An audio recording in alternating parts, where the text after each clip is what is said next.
This right here is a sugar pine tree, pine cone. These things get huge. They hang by these stems like this, and they can get up to like 26 inches long. They're huge. They're full of pitch, resin, and inside,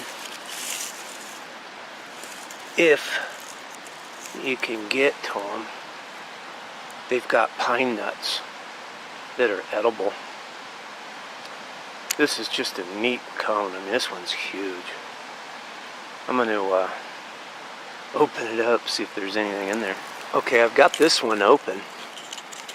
Let's take a look here.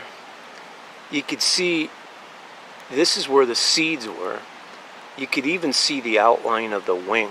So it's like 2 seeds per cone petal. Really pretty amazing. I already knew this one didn't have anything in it because once they open up, I mean, they fall out. The wind takes them. So, at any rate, just really kind of cool. So, like I say, you could see the outside of the wing and then the seed. And they're big. They're pretty good size. So, that is what's inside of a sugar pine tree sugar cone.